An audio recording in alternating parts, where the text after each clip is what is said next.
ठीक है, तो हम समझ रहे थे कि बी सेल्स क्या हैं। तो बी सेल्स हमने स्टार्टिंग में ही बताया था, they are part of the adoptive immunity. Okay, और एडॉप्टिव इम्यूनिटी में भी ह्यूमोरल इम्यूनिटी का पार्ट होती है, यानी कि दे विल प्रोड्यूस एंटीबॉडी। तो जो बी सेल्स हैं, ये बी सेल्स दो टाइप की होती हैं, B1 एंड B2 सेल्स। हमने इसको समझा था कि B1 सेल्स कैसे बनती हैं, जो प्रो जर्मिनल बी सेल्स होती हैं, ये स्टार्टिंग में B0 के फॉर्म में होती हैं, यानी बोन मैरो में जब इनका फॉर्मेशन होता है तो ये B0 की फॉर्म में होती हैं। देन जीन रीअरेंजमेंट से जो सरफेस रिसेप्टर होते हैं उनका फॉर्मेशन होता है, यानी कि IgM। तो IgM सरफेस रिसेप्टर सबसे पहले आके बाइंड किया। देखिए स्टेप बाय स्टेप समझिएगा कि IgM सबसे पहले बाइंड करेगा, ना कि IgD। तो सबसे पहले अगर कोई नियोनेट फॉर्मेशन कर रहा है कोई एंटीबॉडी, तो वो है IgM। Then after IgD formation होता है, तो सरफेस रिसेप्टर IgD बाइंड करेगा इससे। तो IgM ऑलरेडी पहले से प्रेजेंट है, और फिर IgD भी इस पे बाइंड कर गया। Now it become B1 cells. So first cells which form by the synthesis of these surface receptor, यानी IgM and IgD, it will convert into B1 cell. Then B1 cell after exposure of antigen, यानी कि antigen antibody reaction, या कह सकते हैं antigen और B cell receptor attachment, they will convert into B2 cells. अब ये B2 सेल्स में कन्वर्ट होंगी। जो B2 सेल्स होती हैं, ये फॉर्मेशन करती हैं प्लाज्मा सेल्स का और मेमोरी सेल्स का। प्लाज्मा सेल्स, इसको हम डिटेल में बताएंगे, अभी बस आप समझिए B1 और B2 में डिफरेंस क्या है। और मेमोरी सेल्स, ठीक है, जो मेमोरी सेल्स हैं, मेमोरी सेल्स का मतलब कि अब इनमें एंटीबॉडी रिसेप्टर फॉर्मेशन हो गया, यानी कि एफिनिटी मैच्योरेशन हुआ। तो अब जो एंटीजन आएगा दोबारा से यही सेम टाइप का, तो ये हायर एफिनिटी से, यानी हायर टाइटनेस से ये एंटीजन से बाइंड करेंगे, और antigen antibody cell mediated cellular cytotoxicity से ये उनको एलिमिनेट करेंगे। ठीक है, उसको हम बताएंगे सेलुलर साइटोटॉक्सिसिटी या एंटीजन मीडिएटेड सेलुलर साइटोटॉक्सिसिटी है क्या। ओके, फिलहाल B1 is those having antigen receptor, B2 which is formed after exposure of antigen, यानी कि इसका फॉर्मेशन एंटीजन डिपेंडेंट होता है, और B1 का फॉर्मेशन एंटीजन इंडिपेंडेंट मैनर से होता है। Okay, now next is formation of antigen receptor diversity. कैसे एंटीजन रिसेप्टर डाइवर्सिटी प्रोड्यूस होती है? तो जैसे मैंने बताया था टी सेल रिसेप्टर में, कि टी सेल रिसेप्टर यानी कि बीटा और अल्फा चेन और गामा और डेल्टा चेन, इनमें वेरिएबल एंड कांस्टेंट डोमेन थे। उसी तरीके से जो बी सेल रिसेप्टर होते हैं, they also have variable and constant domain. तो वेरिएबल चेन जैसे कि उनमें था VDJ, रीअरेंजमेंट से फॉर्मेशन होता था, उसी तरीके से इनमें भी VDJ जीन रीअरेंजमेंट से इनका फॉर्मेशन होगा। तो रीअरेंजमेंट से क्या होता है, डाइवर्सिटी प्रोड्यूस होती है, क्योंकि V के कई सारे टाइप होंगे, उसी तरीके से D के भी कई सारे टाइप होंगे, n नंबर ऑफ V होंगे, n नंबर ऑफ D होंगे, और n number of J region होंगे। तो वो n नंबर ऑफ VDJ जो है n number type of variable region बनाएंगे, जिससे एंटीजन रिसेप्टर डाइवर्सिटी प्रोड्यूस होगी, यानी कि डिफरेंट टाइप के बी सेल रिसेप्टर फॉर्मेशन होगा। Now the B cell receptor, B cell receptor है क्या? तो B cell receptor is a IgM or IgD which are present on the surface of B cells. They are also a antibody, but they are present on the surface of the B cells. Okay. अब what is the positive और negative selection of B cells? अब आप उसमें देख रहे थे कि T cells का फॉर्मेशन या टी सेल्स का पॉजिटिव सिलेक्शन हम रिवाइज इसलिए कर रहे हैं जिससे कि आपको वो चीज भी याद होती रहे। टी सेल्स का पॉजिटिव सिलेक्शन कब होता था? टी सेल्स का पॉजिटिव सिलेक्शन तब होता था जब वो सेल्फ एमएचसी से वीकली बाइंड करे, यानी कि उसको रिकॉग्नाइज तो कर रही है लेकिन उसको जो है टाइटली ना बाइंड करके वीकली बाइंड हो रही, तो वो उसका पॉजिटिव सिलेक्शन था। यानी कि ऐसी टी सेल्स जो कि वीकली बाइंड कर रही थी उनको आगे फर्दर मैच्योरेशन के लिए भेज दिया जा रहा था। लेकिन जो सेल्स उससे टाइटली बाइंड कर रही थी या नहीं बाइंड कर रही थी, यानी कि अपनी सेल्फ एमएससी को रिकॉग्नाइज नहीं कर पा रही थी, उनको निगेटिवली सेलेक्ट कर लिया जाता, यानी कि उनकी एपोप्टोसिस करा दी जा रही थी। उसी तरीके से बी सेल्स भी पॉजिटिवली और निगेटिवली सेलेक्ट होते हैं। कैसे सेलेक्ट होते हैं? अगर बी सेल्स सेल्फ एंटीजन यानी कि सेल्फ सेल्स को रिकॉग्नाइज कर रही हैं तो ऐसी सेल्स को क्या करा जाता है? निगेटिवली सेलेक्ट किया जाता है। और अगर वो सेल्फ को नहीं रिकॉग्नाइज करती है तो उनको पॉजिटिव सेलेक्ट किया जाता है। इसको ऐसे देख लेते हैं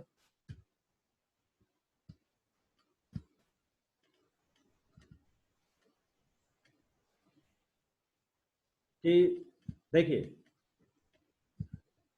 जो प्रोजेनाइटर बी सेल्स थी यानी कि ये B0 होंगी, आफ्टर जीन रीअरेंजमेंट इनमें सरफेस एंटीजन एंटीबॉडी फॉर्मेशन हुए, यानी कि IgM और IgD बन गए होंगे, यानी कि अब ये कन्वर्ट हो गए B1 में। ओके, तो ये सारी प्रोसेस बोन मैरो में हो रही है।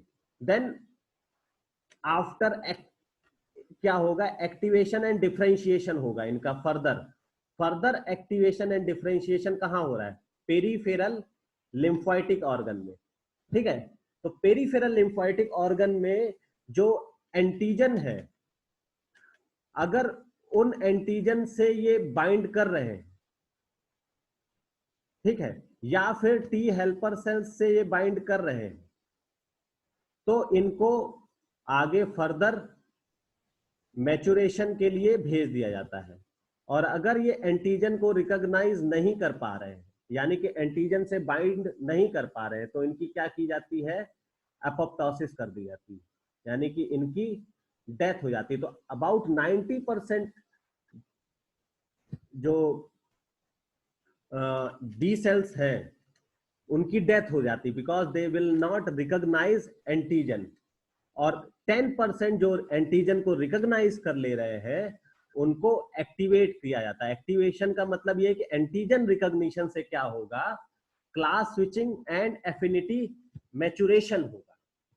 क्लास स्विचिंग का मतलब अब ये प्लाज्मा सेल्स में कन्वर्ट हुई और प्लाज्मा सेल्स डिफरेंट क्लास की एंटीबॉडी फॉर्मेशन करेंगे, will depend on the antigen कि जो एंटीजन बाइंड कर रहा है।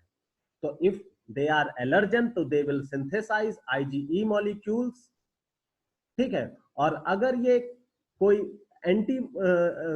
ऐसे एंटीजन होंगे जो कि IgG से ही जो है एलिमिनेट हो सकते हैं तो वो IgG का फॉर्मेशन होता है, या फिर अगर ये सेक्रेटरी IgA के थ्रू जो है एलिमिनेट हो सकते हैं तो IgA का फॉर्मेशन होता है। तो plasma cell synthesise secreted antibody, यानी कि ये सिंथेसाइज करेगा IgG, IgA एंड IgE।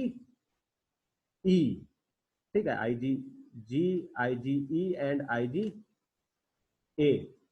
और जो दूसरा सेल्स बनती है यानी कि memory cells, they are synthesise by affinity maturation. Affinity maturation का मतलब ये है कि अब ये सरफेस एंटीबॉडी फॉर्मेशन करते हैं, सिक्रीटरी एंटीबॉडी नहीं फॉर्मेशन करते, सरफेस एंटीबॉडी। क्योंकि सरफेस एंटीबॉडी फॉर्मेशन का मतलब यह है कि ऐसी एंटीबॉडी बनेंगी जो कि टाइटली बाइंड कर सके एंटीजन से, क्योंकि इन्होंने एंटीजन को रिकॉग्नाइज कर लिया है कि ये किस टाइप का एंटीजन है। तो दोबारा से अगर सेम एंटीजन आता है इस पे, तो ये तुरंत से इसको रिकॉग्नाइज करके बाइंड करके इसकी सेल मीडिएटेड साइटोटॉक्सिसिटी जो है वो उसके थ्रू इसको लाइसिस कर देंगी या एलिमिनेट कर देंगी। ठीक है, तो ये प्रोसेस क्लियर हुई आपको कि कैसे नेगेटिव सिलेक्शन और कैसे पॉजिटिव सिलेक्शन हो रहा है। Positive selection if they recognise antigen, if they recognise T helper cells, ठीक है, या activated by T helper cells, तो 10% बी सेल्स जो है वो एक्टिवेट होती हैं फर्दर, और जो 90% जो कि एंटीजन को रिकॉग्नाइज नहीं कर पा रही है उनकी क्या हो जाती है, सेल डेथ हो जाती है, यानी कि उनकी एपोप्टोसिस करा दी जाती है। यही सेम चीजें यहां पर दी हुई है। ठीक है, now the surface receptor on B cells. तो बी सेल्स के पास एंटीबॉडी यानी कि आईजीएम और आईजीडी के अलावा भी डिफरेंट को रिसेप्टर एंड एडहेशन मॉलिक्यूल्स और सरफेस रिसेप्टर्स होते हैं जो कि हेल्प करते हैं डिफरेंट फंक्शंस में। ठीक है, अब वो कौन कौन से हैं, देखिए जो बी सेल रिसेप्टर है, दिस इज द आईजीएम और आईजीडी। तो एंटीबॉडी रिसेप्टर इनके पास खुद के रहते हैं, यानी बी सेल रिसेप्टर रहते हैं किस फॉर्म में, आईजीएम और आईजीडी के फॉर्म में, ये एंटीजन को रिकॉग्नाइज करते हैं। इसके अलावा इनके पास जो है एक और रिसेप्टर होता है जो कि एंटीजन को रिकॉग्नाइज करता है, आईजी अल्फा और आईजी बीटा हेट्रोडाइमर, जिसको CD79 या CD79B कहते हैं, जो कि सेलुलर एक्टिवेशन करता है by the binding of B cell receptor to antigen. मतलब ये है कि जैसे टी सेल्स थी, अगर आपने ध्यान दिया होगा तो टी सेल्स के पास इस तरीके से एक रिसेप्टर था, ये मान लीजिए अल्फा है और ये बीटा है। इसके अलावा भी ट्रांसमेम्ब्रेन डोमेन था, एक ट्रांसमेम्ब्रेन डोमेन था जिसको कहते हैं जीटा। ठीक है, तो ये जीटा था इससे अटैच। उसी तरीके से बी सेल रिसेप्टर के पास भी हेट्रोडाइमर, यहाँ आईजी अल्फा और आईजी बीटा होता है जो कि सिग्नलिंग में हेल्प करता है, यानी कि वो एक्टिवेशन कराता है आफ्टर बाइंडिंग विद एंटीजन। जब बी सेल रिसेप्टर एंटीजन से बाइंड कर जाता है तो फिर वो सिग्नलिंग प्रोड्यूस करता है, यानी कि एक्टिवेशन, फर्दर एक्टिवेशन कराता है। उसी तरीके से इसके अलावा इनके पास रिसेप्टर होते हैं को रिसेप्टर, जैसे CD19, CD20, CD21, CD32, CD40। तो ये को रिसेप्टर है। ये को रिसेप्टर का काम क्या है, दे आर द मार्कर, ये है मार्कर कि बी सेल्स को अगर डिफरेंशिएट करना है अदर सेल्स से, तो डिफरेंशिएट किया जाता है बाय दीज मार्कर्स, CD19 के थ्रू या फिर CD20 के थ्रू या CD21 के थ्रू या CD32। जनरली CD19 और CD20 जो है it is a marker for B cell. अच्छा, अगर किसी को ध्यान होगा तो बताइए, जो टी सेल का मार्कर था वो क्या था?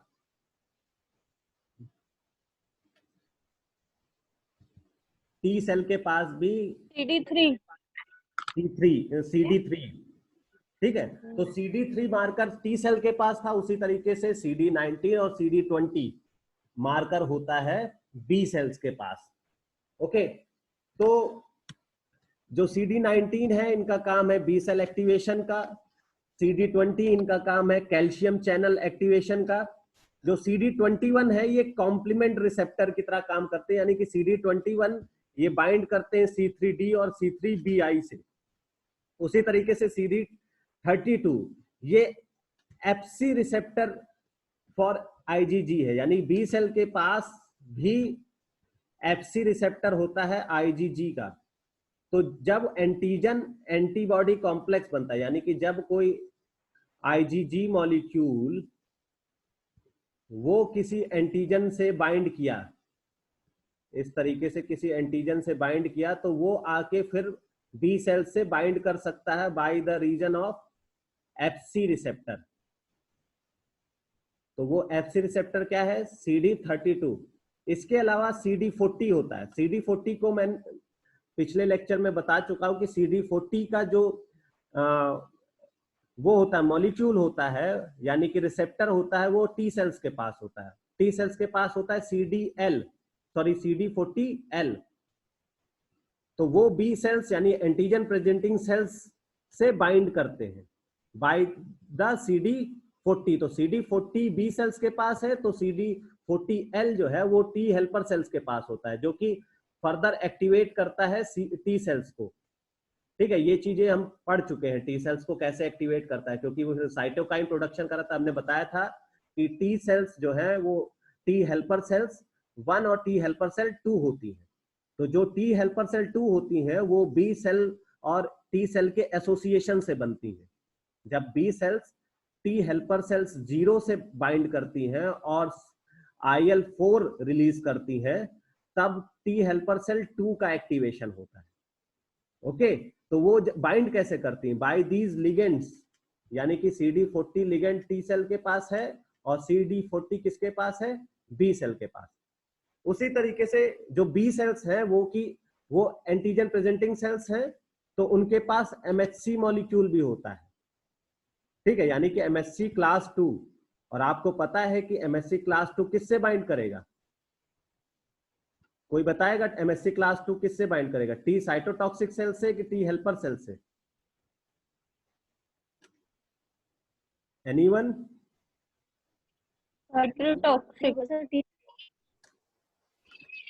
MHC class 2 T helper cell से बाइंड करता है, क्योंकि टी हेल्पर सेल्स क्या है? मैंने बताया था कि ये CD4 पॉजिटिव होती है। तो 4 है, यानी कि वो 2 से बाइंड करेगा। अगर यहाँ पर क्लास 1 होता तो वो CD8 से बाइंड करता है, यानी कि साइटोटॉक्सिक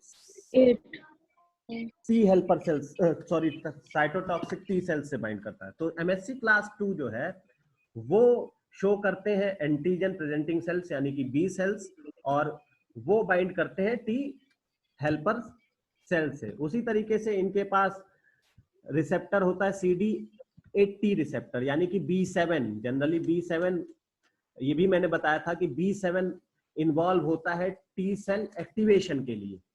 ठीक है, तो B7 बी सेल के पास है और उसका जो रिसेप्टर है वो टी सेल के पास होता है, यानी कि CD28। तो B7 से CD28 बाइंड करता है और टी सेल का एक्टिवेशन करवाता है, यानी कि टी हेल्पर सेल 2 में कन्वर्ट होता है वो। इसके अलावा एडहेशन मॉलिक्यूल भी इनमें होते हैं, जैसे कि ICAM इंट्रासेलुलर एडहेशन मॉलिक्यूल। इसके अलावा LFA1 यानी लिम्फोसाइट फंक्शनल एसोसिएटेड मॉलिक्यूल। तो ये एडहेशन मॉलिक्यूल सरफेस पे होते हैं बी सेल्स के, और ये बाइंड करते हैं, जैसे ICAM LFA1 से बाइंड करता है, उसी तरीके से जो LFA3 है ये बाइंड करता है CD2 से। ओके, तो दीज सरफेस रिसेप्टर, ये आप जैसे जैसे पढ़ते जाएंगे वैसे वैसे आपको याद होता जाएगा। ठीक है, इसमें बहुत ज्यादा रटने की जरूरत नहीं है, बस आपको ध्यान होना चाहिए कि कौन सा कहां पर यूज हो रहा है। नेक्स्ट आते हैं, नाउ द एंटीबॉडी। अभी हम हर चीज बी सेल रिसेप्टर की तरह पढ़ रहे थे, अब हम बी सेल रिसेप्टर की तरह ना पढ़ के इसको एंटीबॉडी अलग से पढ़ते हैं, क्योंकि बी सेल रिसेप्टर भी एंटीबॉडी है, यानी IgG सुपर फैमिली का है, सॉरी IG सुपर फैमिली का है। तो अब हम इसको अलग से पढ़ते हैं, यानी कि एंटीबॉडी। तो एंटीबॉडी क्या है? Antibodies are glycoprotein that binds antigen with high specificity and affinity. तो ग्लाइकोप्रोटीन है, यानी कि ये बना होगा प्रोटीन्स और कार्बोहाइड्रेट से। ठीक है, अब एंटीबॉडी का स्ट्रक्चर देखते हैं. This is the structure of antibody. अब एंटीबॉडी का स्ट्रक्चर ध्यान दीजिएगा. In this structure there is heavy chain 1, heavy chain 2, light chain 1 and light chain 2. So antibody is formed by या consists of 2 light chain and 2 heavy chain, okay, which are connected with each other by disulfide linkage.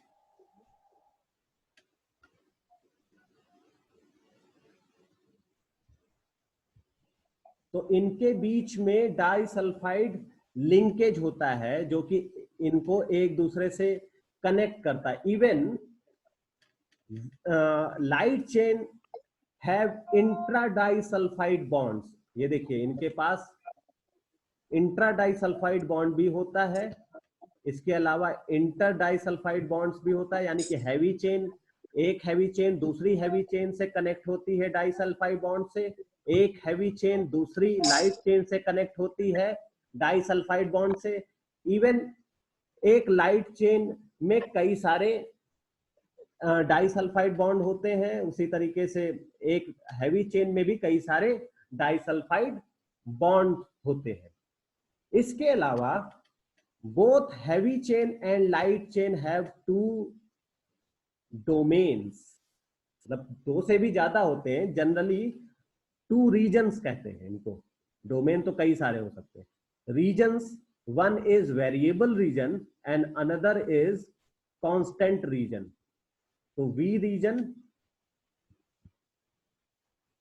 यहां पे दिखाया जा रहा है कि variable को V से दिखाया जा रहा है. तो heavy chain and light chain both have variable region and constant region. जो लाइट चेन है इसका half of the portion variable region का बना होता है और half of the portion constant region का बना होता है. जो हैवी चेन है उसका 1/4 रीजन जो है वो वेरिएबल होता है, 1/3 रीजन जो है वो कांस्टेंट होता है. तो ओनली सिंगल वेरिएबल चेन और मोर देन 1 कांस्टेंट चेन होती है. ठीक है. अब हम बात करते हैं आगे कि ये जो वेरिएबल और कांस्टेंट रीजन है हैवी और लाइट चेन का, यानी कि लाइट चेन का full variable and constant region and heavy chain का 1 वेरिएबल एंड 1 कांस्टेंट रीजन, ये बनाता है फैब रीजन.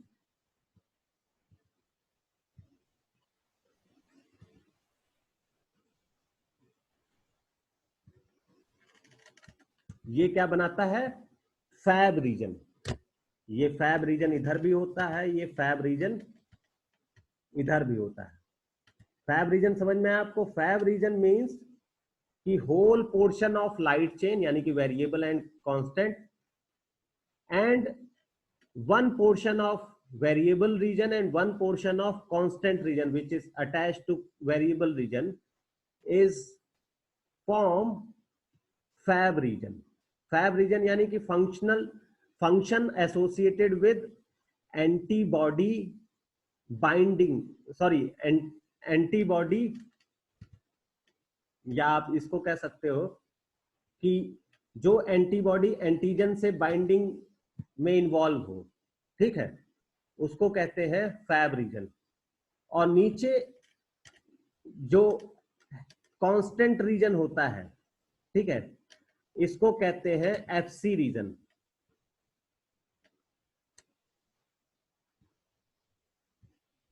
इसको ऐसे समझते हैं.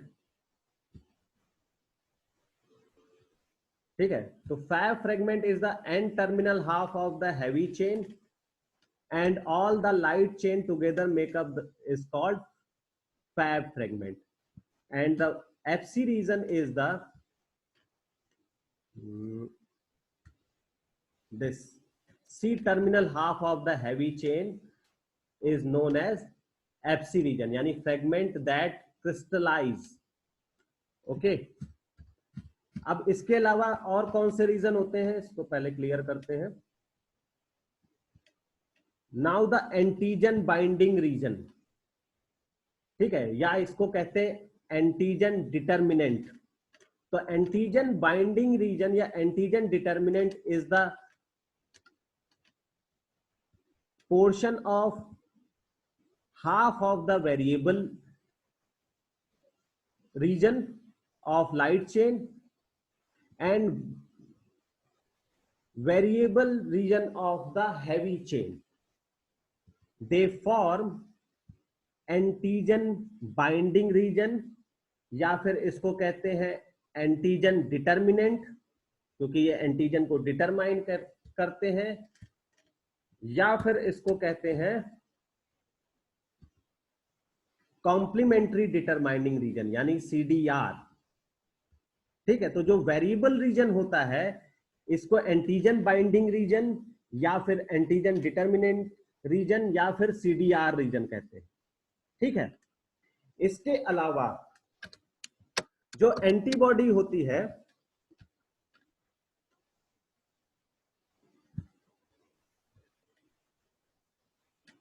इसके पास जो FC रीजन होता है यहां पर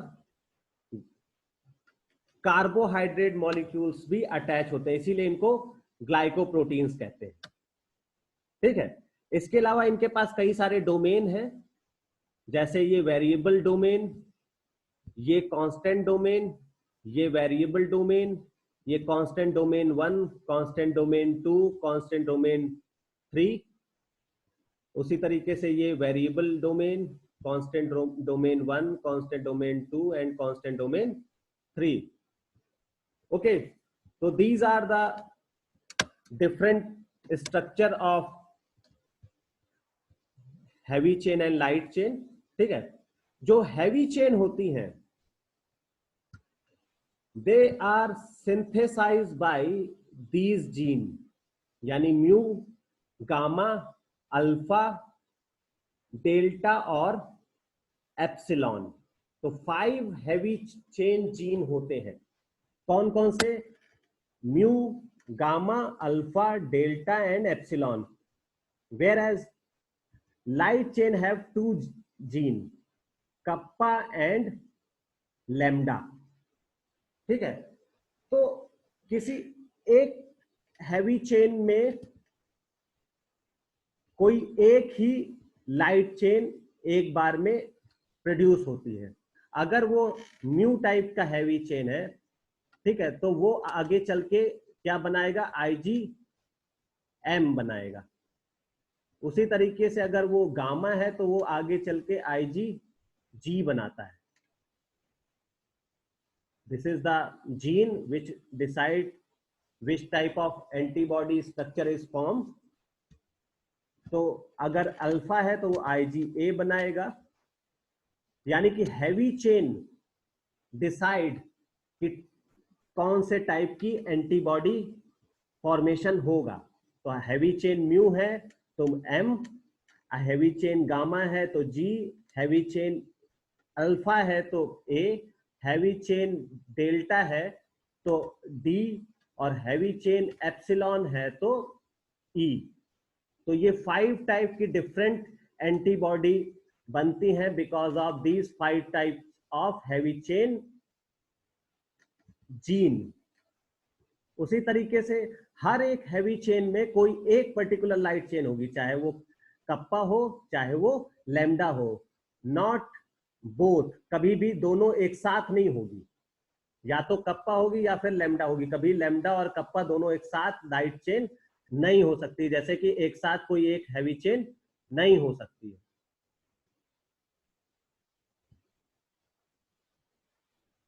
नाउ ठीक है, तो this is the heavy chain mu, delta, gamma and epsilon and alpha chain.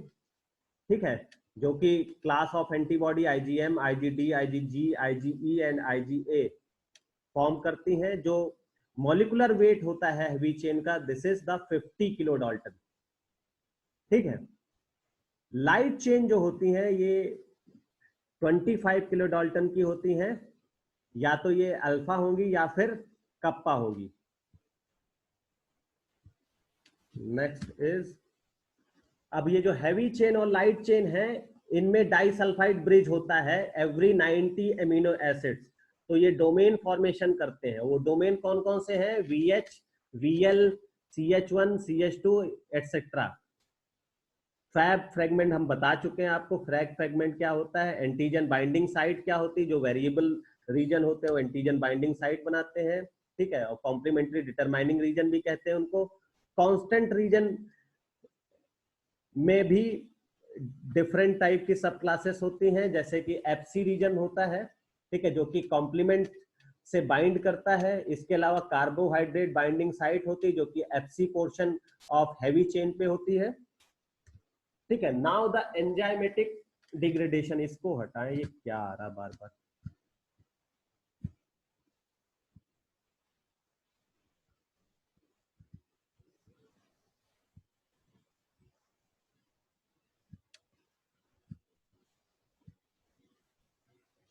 ठीक है, दिख रहा सबको? Yes, sir. Ji sir. Yes, sir. Now the enzymatic method reveals the structure. तो 3 एंजाइम दिखाए गए यहाँ पर, pepsin digestion, papain digestion and beta mercaptoethanol reduction. ठीक है, तो हर एक एंजाइम का अलग अलग टाइप का क्लीवेज होता है या अलग अलग टाइप का फंक्शन होता है। देखिए, this is the normal antibody. After papain digestion ये 2 फैब रीजन प्रोड्यूस करेगी। आफ्टर पैपेन डाइजेशन ये फैब रीजन बनाती है, 2 Fab portion and 1 FC region. अगर हम